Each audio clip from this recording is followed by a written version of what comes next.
Hello जी, I am Ravikant, your biology educator. और आज हम बात करने वाले हैं 30 डे स्ट्रेटजी, जिसमें हम बात करने वाले हैं कि हमें इन 30 डेज में क्या क्या करना है जिससे हम सीयूईटी को क्रैक कर दे, भैया सीयूईटी को तोड़ फोड़ दे और बहुत अच्छी रैंक, यानी कि आप चाहेंगे जिस कॉलेज में और जिस यूनिवर्सिटी में आप एडमिशन लेना चाहेंगे वो यूनिवर्सिटी में आपको एडमिशन मिलेगा अगर आप इस स्ट्रेटजी को फॉलो करते हैं। तो चलिए बात करते हैं। हम सबसे पहला आता है सिलेबस कंप्लीशन, यानी कि हमें सबसे पहले अपने सिलेबस को देखना है कि हमारा सिलेबस, हम इसमें हमारे पास टोटल डे है 30। इन 30 डेज को हमें कवर करना है कि किस तरीके से हम अपने कंप्लीट सिलेबस को कवर कर लेंगे विद जो अदर थिंग्स हैं उनके साथ साथ। इन 30 डेज में हमें क्या क्या चीजें फॉलो करनी है, जैसे हमारा सिलेबस है ये, हमारे पास 5 यूनिट्स है। Unit 1 that is reproduction. काफी कुछ सिलेबस जो है आपका रिड्यूस हो गया है। वैसे बायोलॉजी में आपके पहले 16 चैप्टर हुआ करते हैं, लेकिन अब कितने हो गए, 13 चैप्टर हो गए हैं। लेकिन यूनिट आपकी टोटल कितनी है बच्चों, यूनिट आपकी 5 है और इन 5 यूनिट्स को ही हमें बहुत अच्छे से प्रिपेयर करना है, जिसमें first one is reproduction, second one is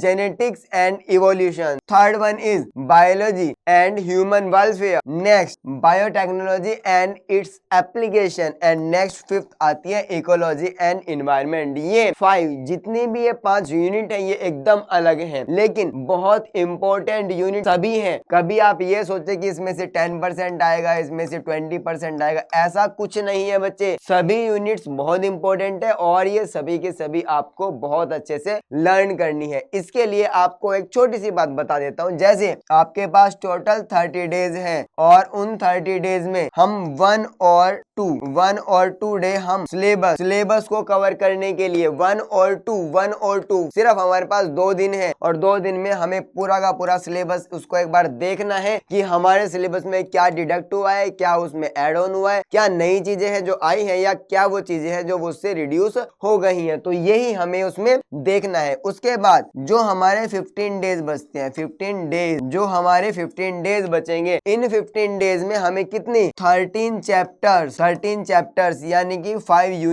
units हमें अपने 13 चैप्टर्स और 5 यूनिट्स को सिर्फ और सिर्फ इन 15 डेज में कंप्लीट करना है। टोटल अब हमारे पास डेज हो चुके हैं 17 डेज। 70 डे हम स्पेंड कर चुके होंगे अपने सिलेबस को कवर करने के लिए। जितने भी आपको यहाँ पे ये सभी चैप्टर्स बताए गए हैं, ये सभी चैप्टर्स हमें बहुत अच्छे से प्रिपेयर कर लेने हैं, बहुत अच्छे से। इनके इसको भी हम 2 कैटेगरी में डिवाइड कर लेते हैं। फर्स्ट आता है बच्चे बेसिक कॉन्सेप्ट और इसके बाद आता है एडवांस। बेसिक कॉन्सेप्ट्स और एडवांस, इन 17 डेज के अंदर आप बेसिक कॉन्सेप्ट्स और जो एडवांस जितना भी हमारा बायोलॉजी कंटेंट है उसको बहुत अच्छे से प्रिपेयर कर लीजिए। नेक्स्ट आता है बच्चे, सिलेबस हमारा कंप्लीट हो जाता है, उसके बाद नेक्स्ट है चैप्टर वाइज एमसीक्यू प्रैक्टिस। जितने भी आपके चैप्टर, आपके टोटल 13 चैप्टर है और उन 13 चैप्टर के जितने भी एमसीक्यूज हैं उन सभी एमसीक्यूज को बहुत अच्छे से प्रिपेयर कर लीजिए। एक भी एमसीक्यू आपसे ऐसा नहीं रहना चाहिए जिसमें आपको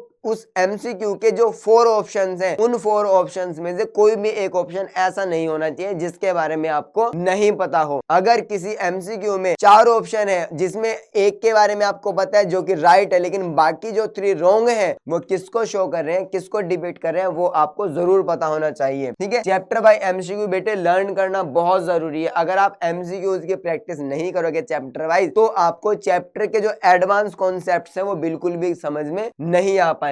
आगे बात करते हैं PYQ। PYQ क्या होता है, PYQ प्रीवियस ईयर क्वेश्चंस, यानी कि अब तक जितने भी एग्जाम हुए हैं उनमें कुछ कॉमन क्वेश्चंस ऐसे होते हैं जो each and every year examination में आते हैं।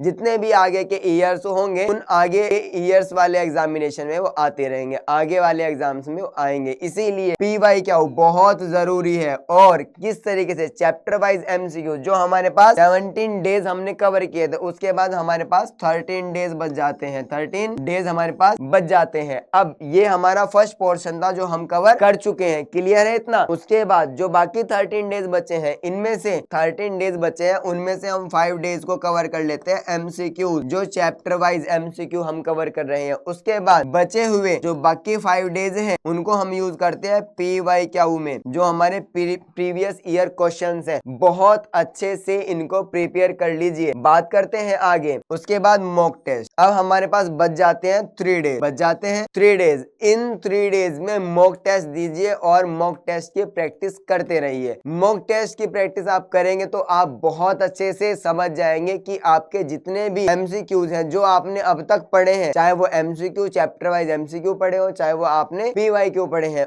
वो अगर आपको बहुत अच्छे से प्रिपेयर, तो मॉक टेस्ट आप बहुत अच्छे से कर जाएंगे। और मॉक टेस्ट अगर आप अच्छे से करेंगे तो भैया मार्क्स आपके पक्के। बायोलॉजी आपकी क्रैक हो गई, समझिए। और रिवीजन, ये जो है रिवीजन वाला कॉन्सेप्ट बच्चे, रिवीजन वाला कॉन्सेप्ट वैसे कुछ नहीं होता लेकिन बहुत कुछ होता है। क्या होता है रिवीजन? रिवीजन, री मतलब अगेन और विजन मतलब जो आपने अब तक पढ़ा है। ये इन वाले डेज से एकदम अलग है। जितने आपको डेज यहाँ पे दिखाए गए हैं टोटल 30 डेज से अलग है। क्यों अलग है भैया? क्योंकि इन 30 डेज जितना भी आप पढ़ेंगे, आज अगर आपने उसको पढ़ा है तो उसको अगले दिन क्या करेंगे? आप रिवाइज करेंगे। और जितना भी आप आगे आगे पढ़ते जाएंगे उसको रिवाइज करते जाएंगे। जो हमने 15 डेज में कवर किया, इन 15 डेज के में ही हम रिवीजन करते रहेंगे। इन 15 डेज में आज मैंने पढ़ा चैप्टर, मान के चलिए आज मैंने चैप्टर 1 कवर किया, ठीक है जी। उसके बाद तो नेक्स्ट डे, जब हम नेक्स्ट डे जाते हैं तो चैप्टर 1 को रिवाइज करते हैं और उसके साथ चैप्टर 2 पढ़ते हैं। नेक्स्ट डे जब जाते हैं तो फिर हम चैप्टर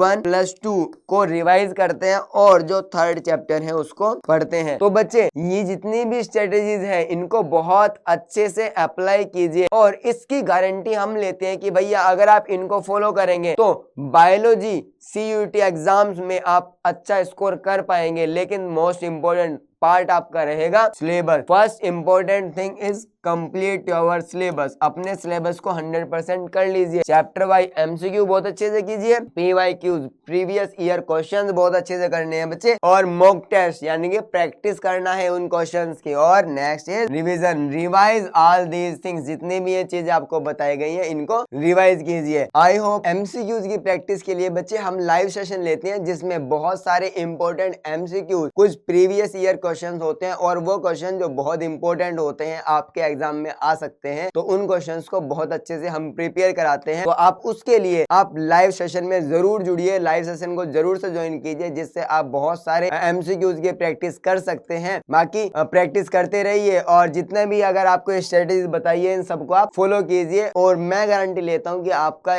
CUET क्रैक होगा, 100% होगा। बायोलॉजी में मार्क्स बच्चे आप लेके आएंगे अगर आप इन चीजों को फॉलो करेंगे। वीडियो अच्छी लगी तो लाइक कीजिए, कमेंट सेक्शन में CUET लिख दीजिए। बाकी मिलते हैं नेक्स्ट वीडियो में। आपको ये सब समझ में आया होगा। Thanks for watching. वीडियो अच्छी लगी तो लाइक कीजिए और बच्चे अगर आप CUET के लिए प्रिपरेशन कर रहे हैं तो बिल्कुल लाइक करके जाइए और कमेंट में CUET लिख दीजिए, जिससे आपको पता लगे कि हाँ जी आप CUET प्रिपेयर कर रहे हैं, हमें पता लगे कि आप CUET प्रिपेयर कर रहे हैं।